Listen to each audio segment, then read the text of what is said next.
Hi hello guys, मैं Shambhu sir. मेरे math से क्लास में आप सभी का स्वागत है। ये बच्चों का एक डाउट क्वेश्चन था परसेंटेज से। तो ये क्वेश्चन है, देखिए मैंने पिछले वीडियो में आप लोगों से प्रॉमिस किया था कि मैं इंग्लिश और हिंदी दोनों लिखूंगा क्वेश्चन। तो अभी मैंने दोनों लिख दिया है। पहले मैं पढ़ लेता हूँ क्वेश्चन। यहाँ लिखा हुआ, the government reduce the price of sugar by 10%, by this a consumer can buy 6.2 kg more sugar for ₹837। Find the reduce price per kg of sugar.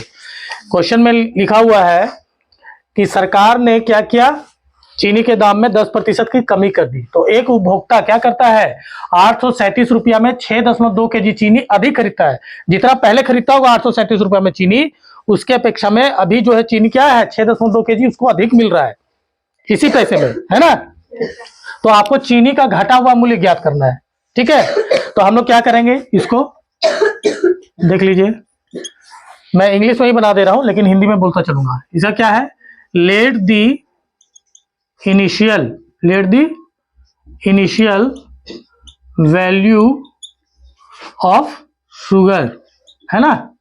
या इनिशियल वैल्यू की जगह में आप क्या लगा सकते हैं, कोस्ट, ठीक है। Initial cost of sugar is equal to ₹X पर केजी, ठीक है ना। आफ्टर रिड्यूसिंग द प्राइस, है ना, बाय 10%। तो न्यू प्राइस क्या हो गया बालक, न्यू प्राइस हो गया 10% घट गया ना, कम हो गया है। तो 100 में ही 100% में कम कर देंगे, यानी 90% रह गया, है ना। तो ये 0 0 कैंसिल आउट, यानी कि अब जो है 9x बटा 10 रुपया में वो क्या चीनी 1 किलो चीनी खरीद रहा है, ठीक है। नाउ अकॉर्डिंग टू क्वेश्चन, अब आप लोग को केवल ये बताना है कि अभी जो है घटने के बाद चीनी अधिक में अधिक मिलेगा उसको, कि पहले वाले में घटने के बाद मिलेगा अधिक। तो हम लोग देखते हैं कि 837 रुपए में कितना चीनी मिलेगा इसको। तो 837 को डिवाइड करोगे, है ना, घटे हुए मूल्य से, इसमें ज्यादा मिल रहा है तो 9x बटा 10, 10 नीचे होगा तो 10 कहां चला जाएगा, ऊपर। और 837 को फिर पहले वाला मूल्य कितना x से डिवाइड करेंगे। इन दोनों का अंतर कितना है, 6.2 kg है ना। अभी घटा हुआ मूल्य और पहले के मूल्य में चीनी का अंतर कितना है, अभी जो है घटने के बाद 6.2 kg चीनी अधिक खरीद रहा है। तो हम लोग ऐसे करके क्या कर देंगे, बराबर में 6.2। अब इसको सोल्व कीजिए। 9x और x का एलसीएम कितना होगा बालक, 9x। इसको आप ऐसे ही रख दोगे 8370, है ना, माइनस ये कितना हो जाएगा, 9 से गुना करेंगे, 9 सते 63, हाथ लगा 6, 9 तिया 27, 27 6 33 और 9 72, 72 और 3 75, बराबर क्या हो गया बालक 6.2। अब माइनस कीजिए, 10 में से 3 गया 7, यहाँ बच गया 6, 6 में से 3 गया 3। अब यहाँ क्या है, 13 में से यहाँ जाएगा ना 3, तो 13 में से 5 गया 8। अब यहाँ क्या बच जाएगा 7, तो यहाँ 837 ही होगा। और ये क्या हो जाएगा 9x बराबर क्या हो जाएगा 6.2, है ना।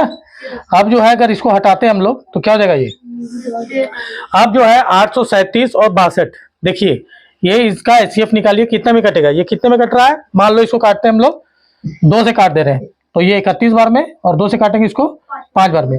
देखिए 31 से क्या 837 कट रहा है, कितने कितने बार में कट रहा है, 31 से 837 कितने बार में कट रहा है, 27 बार में। तो 9 से तो ये भी कट जाएगा, 9 तिया 27, ये भी हो जा रहा है ना।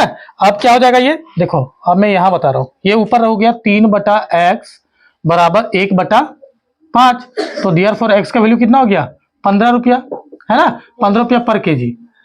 लेकिन क्या बोल रहा है क्वेश्चन में कि घटा हुआ मूल्य ज्ञात करना है आपको, घटा हुआ मूल्य ज्ञात करना है, यानी कि घटा हुआ मूल्य कितना है, रिड्यूस्ड प्राइस हम लोग को पता करना है। रिड्यूस्ड प्राइस क्या है, तो x का मतलब सीधा सीधा ये कर देते हैं ना, 9x बटा 10, 9x बटा 10। तो ये क्या हो जाएगा, 9 गुना x का वैल्यू कितना बालक 15, 15 बटे में 10, 15 9 135, ठीक है, और बटे में 10। तो ये क्या हो गया 13.50 रुपया। पैसे वाले में दशमलव के बाद 2 अंक लिखा करो, ये कितना हो गया 13.5 रुपया। दाम जो है वैसे भी देख लो आप लोग, समझ में आ जाएगा। पहले का दाम कितना 15 रुपया पर केजी, 15 रुपया का 10% कितना होगा 1.5 रुपया, 1.5 रुपया होगा ना। मैथ्स को बिल्कुल अपने लैंग्वेज में बनाओ, तब ज्यादा समझ में आएगा। इसका ट्रिक भी है, ट्रिक से आप जो है 3 सेकंड 5 सेकंड में बना दोगे। लेकिन जब बेसिक समझ में आएगा तो ही ट्रिक भी समझ में आएगा, है ना। 15 रुपया का 10% कितना होता है? 1.5 रुपया। तो 1.5 रुपया घट गया चीनी के मूल्य में, तो कितना हो गया 1.5 रुपया घटने के बाद? 13.5 रुपया पर केजी, है ना। समझ में आ गया। अब इस तरह का क्वेश्चन जब भी आएगा, घट जाए या बढ़ जाए, तो उसी तरीके से बनाना है ना। ठीक है गाइस, मैं मिलता हूँ मेरे नेक्स्ट वीडियो में, तब तक के लिए नमस्कार।